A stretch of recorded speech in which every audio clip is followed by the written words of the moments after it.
Mathangda lawbirasi psychology gi gyan leiba. Oza ayamba psychology gi lawsing leitaba yade maramdi angang sembada aduki matik maru oi.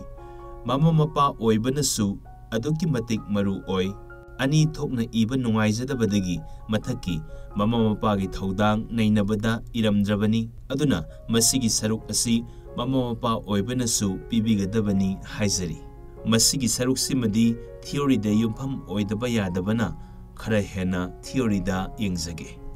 Psychology haibasa miyoibagi wakhal khanba phirep lawba tawthura iba thawdo thajaba lainingi oirabasu khunai gi chatnalon oirabasu maga loinaba migi moong mataw oirabasu thamoi gi oiba mari masigi maramda nainaba kanglon duni maram asina science of behavior hairibani miyoibada khwaidagi maru oiba naina kanglon amani naina kanglon asa puthokpa horakpada thawaibu naina kanglon oirami taraga taruk suba chahisa adwaida soidna oigani adubu matamgi matung ina sanakhide mathangda pukninggi kanglon oina puthorai adusu mapung phakhide masigi mathangda gyan tariba wafam dudi kanglon oirai masisu mapung phaba adum watli maram asina athengbada attitude belief amasung emotion haibadi miyoibagi behavior nainaba kanglon oina puthokpani masida boring langfilna miyoibagi nature nainaba oina pi S. Skinnerna behavior amasung experience nainaba oina pi Crow and Crowna human behavior oina nainai isam samna mathakta thamjariba behavior gi machan attitude belief amasung emotion miyoiba khunaiga mari leinaba asi oina nainari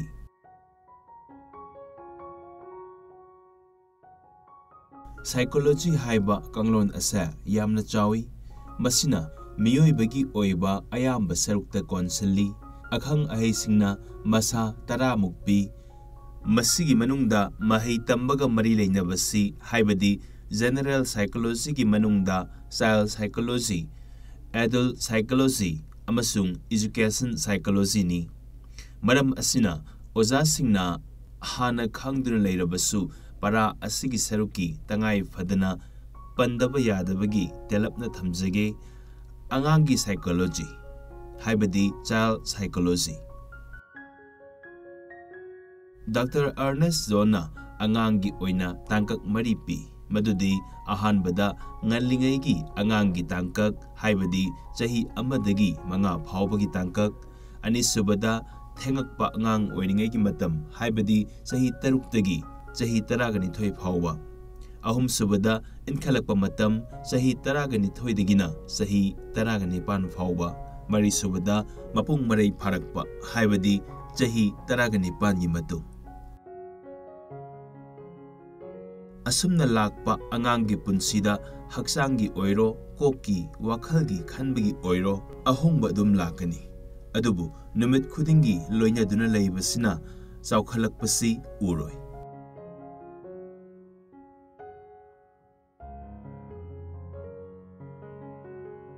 sahi mari manga udraga ubadadi khangani kayam chawrami kari kari honglamme asina singba hoi mafam amagadi manaroi maru oina ising nungsit akoibada leiriba miyamgi ithil asina singbana hena khangba khangdabadi leigani adubu khwaidagi khangbada mathau taribadi angang ama pokpadagi chawrakkanu haiba yaroi adum chawrakkani masi natural process ni adubu leptana chawkhalakliba angangi khongchattuda tangkak tangkakta yaudaba gyando yaudana chawraklabadi afaba natte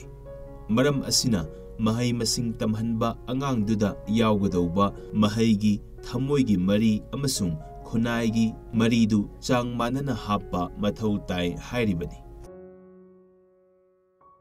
ngallingaigi angangi tangkak haibadi chahi amadagina manga phawbagi tangkak asi angangna atopada sada cha mateng lauraga leiba matamni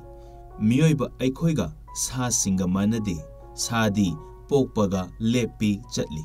adubu angangdi tapna tapna tangkak naina uppa san saba chatpana singba tawrakani pumnamak ase mama mapana yamna nungaina hongla ibasi yengzai uppasu san sabasu chatpasu mateng pangbi adubu sadagi yamna henbase miyoibani tangkak asida chahi amagi matungda ahumlak hongi chahi mangagi matungda taruklak hongani hairibasi kok pukning wakhal amasung hakjangni wangba phawba angangi matamsi mahak matomta exercise ngaktani kappasina magi pukningi wa phongdokpani masigi tangkak asi masagi tani mana khaliba akoibada leiminariba pumba karisu khande adubu chawkhalakpagi matung inna tapna tapna tansilakpa yaba losing yaurokani tamhuriba pumba akoibadagini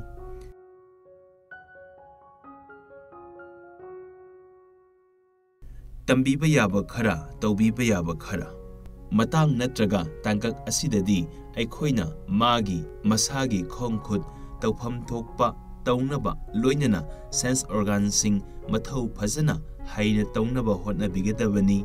chatpa pochai paiba saba thakba men tadabanina yamna seksina ngaksanbigadabani tawgadabana tawhanba tawroidabana tawhandabasi mangondadi parani anisuba hariba tangkak asida mangonda yauriba losingsi yamdri maram asina takpi tambiningba pumba paiba yaba pochai mitna uba mi amana tawba thabakta nungaina takpiba changi sanahanba jagoi saba chak thongbi sanaba mobile da angang machana ram gumba cartoon gumba yengba gumba pamlibase mitna hek uba losing su yawba potuni matang sida mitna udaba potta yamna haijinba yade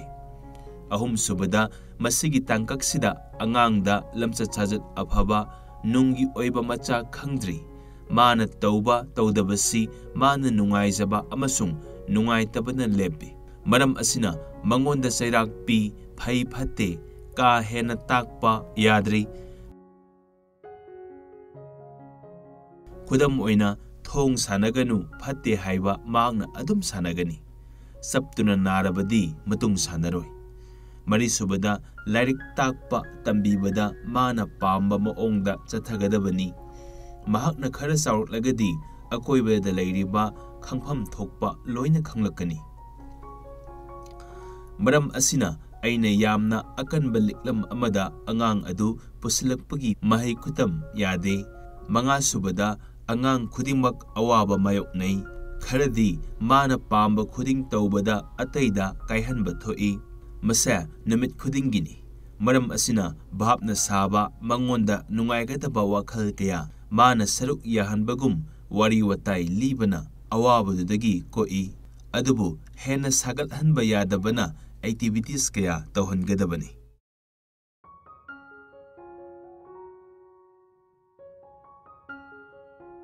pumnamak asigi mathakta makhoibu luna nuksisanana loinabadi changi phattaba haibase mahakna mi amada leite haiba phau yauna loinaba mathau tai adubu ngamdabanina sang yamna wanghalloidabani thengakpa angang oiringai matam haibadi chahi 6 tagina 12 suba angang singi matam asida kamdobagi minasi tangkak asi angangi miyoiba ama oina khwaidagi phaba tangkakni angang masamakna atopagi mateng laudana magi problem lehandanaba hotnarei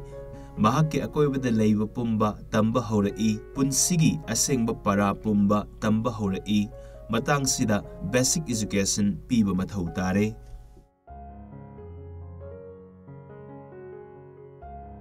matam sida angangi masat matang sida sahi ahum phawbasi haksangi growth yamna thui sahi matang asida magi awa ana thengnaba horei sahi matang asida angang loinamak yamna khingba matamni ani subada matang asida sense organ mayam asi mathang mapung phanaba lakpa hawi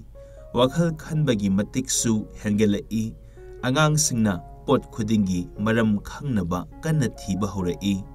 wahang yamna hangi aduga wafangnabagi matiksu yawba horei adubu athuba matamda tethaba sanasanbasu tawi ahum subada wakhalna sagatpa mangdrang adum sajinabadi sangwangi adubu asengba natte haibadi khangi angang singna sajinaba wari taba talai masigi mahutta puwari gumba laigi lining lichatna mahut silai adubu mangdrang sanabadi khwaidagi hengatpa matamni mari subada tangkak asigi angang mina tinaba pamgani haisu hainagani masagi oiba marup mapang kangbu semba hauragani mama mapana haiba lobadagi magi kangbudugi nungsinaba mi oina hena chatkani thajabasu hengani sanaba yamna pamgani adubu ngallingaigi angangum madom sanaroi magi kangbugi mioi singduga sanaba pamgani taruk subada matang sigi angangdi khunai sigi kanaba mithoi mihenba oina pami mahakna ngauzaba mioi thawai tana matau tambagi wakhal lai adubu apam nungsigi wafamdi taba haudri mahai tambagi oinadi angangna yamna khangning hainingba matamni mangonda phangba lausing ayamba tansali asigumba matamsida afaba magun leiba amaga tinabagi mari sagatpagi matamni asida natana mayamgi thabak tawningba masagi oijaba yamna yengdabana singbasi develop tawbigadabani tongan ba activities kayada engage tawbigadabani pumnamak adu mahai tansinbada kanabadi oigadabani matang sidani basic education system gi khwaidagi khudong zaba lohhogadaba matamsi mathangda lobirasi inkhalakpa matam haibadi chahi 12 dagina chahi 15 phawbagi tangkak inkhalakliba miyoi asa angang oiringaidagi asum saukhalактuna mapung marai pharakpaduni masi haksang amasung pukning yauna saukhalakpani maru oiribasa miyoi aduna inkhalактuna mapung pharakpa haibasi mahausagi khusemnani maram asina ayat apansu masing yamgalli adubu angang masa aduna nawa oiringaidagi tumthakhraga senemada tawbugum tumba haugalakpada pakhang leisabi phaba natte tangkak kaya lan laibani nawa ngallingai angang thengba matamgi angang adugi mapung marai pharakpa angang oibani masana ahongba mayam asi kupna khangjade adubu nupaga nupigadi nupi angangna chahi 12 nupa angangna chahi 13 surakpada mapung marai phaba oigali makhoigi mapung marai phabagi chahi sa manga amasung nipal phawba chathai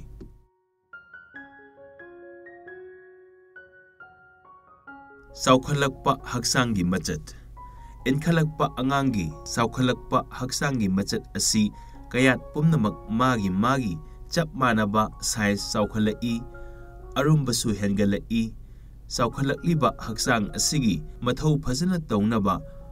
heart amasung lungs phaw yona saukhalai ani subada mapung marai pharkliba angangi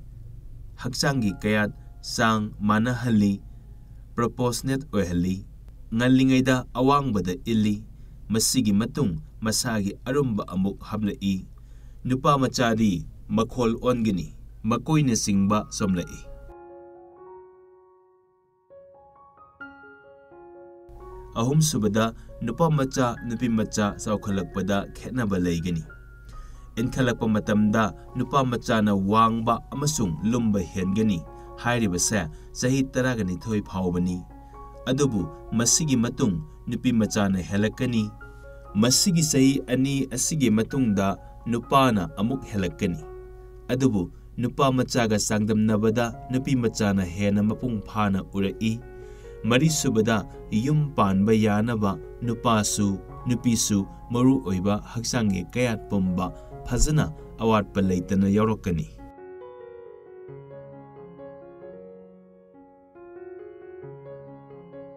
manga subada saukhalakliba angang amagi tawpham thoklibasi miyoi subani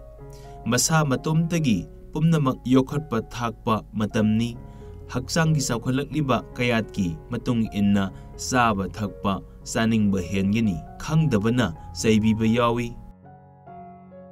mental moral amasung thamoyi oiba marigi machat wafam siga chanaba yengbada ahanbada laukhalakpa yaribasi yumbanbagi chatnabi khanglakpasini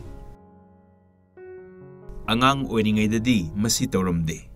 angang oiringaida khaktani mama mapadagi mana pamjabasi mapung marai pharaba kansidadi nupa machana nupi machana nupa atopada khoidaba heli inkhalakpagi haunabi anauba chawkhalakliba kayat kayaduna thamoigi oiba apam nungsida saphu kana pisilakba hawi maram asina hanagi chatnabi pumba kairakhi mamana konba chuppa hainarakte anganga tinaba tali ahanga tinarabasu mana angang oi khalaga hainade nupi nupa macha animak miyoi surai masada anauba khangba mayamna langtakna halli ani subada masasi khanglakpa hobani mahak masasi ikaiba henna khangjanba tawgali aranba tawba phawbada apambana humduna chatkalli aduga mi tinabada chanaba sanadaba angang singa tinadaba loinaramba nupi macha tinadaba aidi pakhang natraga leisabi pharabani haina mayumda lenga leitradi matomta leiba adum matawi asumna masasi hena khanglai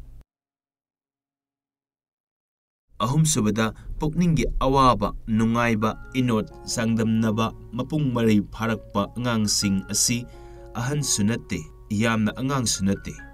asengbadi masigi khal anisigi mayaini masagi oizaba ngakta khanbado amuksu thado-aga atenba matamda hanaga manadabasu yai ahal lamangi mayokta ngahak leirabasu matungda amuk hekta makoina haibe yagani masaduna active oiraga wakhaldu nungaini harauzani adubu thuna tanthaba matamda harauroi nungnangduna leigani mari subada ahal laman mabu sembi sabibagi mayokta leiba maramdi ahansing aduna mabu angangum ui mana yazade imungi ahal singna magi thaudang asi imung asida maru oye haiba khangbide aduga hiram khudingda mahaki wa tana hanba mahaki mawa tahannaba hotnai mahak maning tamhanningi tawriba pumba yangna ahal lamandagi hena khangbani haina leigalli masi mama mapana ozagi mayokta ayamba matamda leigani manga subada mangdrangi thabak hengelakpani mahakna wakhalna sagatlibedo thabak oina pangthokpasi yamna thuna pami mahak anauba ataina tawnatriba thabak oina pangthoke khalli adubu achumbadadi oiba yadaba wangna khalladuna thabak pumba arembada hekta thengnai wakhalga khudka manana chatpa ngamde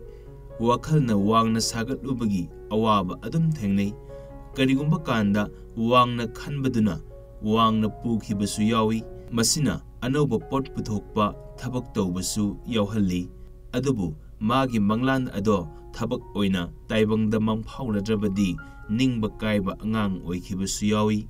taruk subada losing kya hengelaktuna saukhalakpa panba yai inkhalakpa angangi mental traits-ta haibadi attention piba ningsingba ngambagi mating wakhal khanthaba ngamlakpa amasung achum aran khanglakpa hengelai mahakki mapung oiba losingsu hengelli adubu mahakna pambase toina hongbana oidabana nambasu lei masida chapyungna phirep leiragadi ngamgalli inkhalakpa kangbudi puwari khorirol amasung nungphonglon chengba pamgalli wangulon haibadi philosophy asisu yamna pamba naha adumak lei aduga science su ayambana lawi pamnadabana atopa wafam amani masi mayam sina thawoina ithil pikhrabadi mai pakpa angang oigalli taret subada moral development ni Inkhalakpa angang ayambana moral standard amasung values mayam asi kupna yenglaga matungda masana yaduna lining lambigi wafam kaya lausinbasu adum mayawi. Makhoidi aningba humduna puba matamni akan athau singi maong asi yamna pami masigi thabak tawningali phidamningai oiba kaya tawge khanduna sagatpa leijai adubu makhoina sagatpa phidamningai oiba pumba ngahak kini haina ayambana thaoina tabide. Kudam oina cinema ga yenglaga hero aphabagi maonga su tawge khanjaba madu sagatpada oinaba sinbirabadi mai pakhibasu yaudaba natte.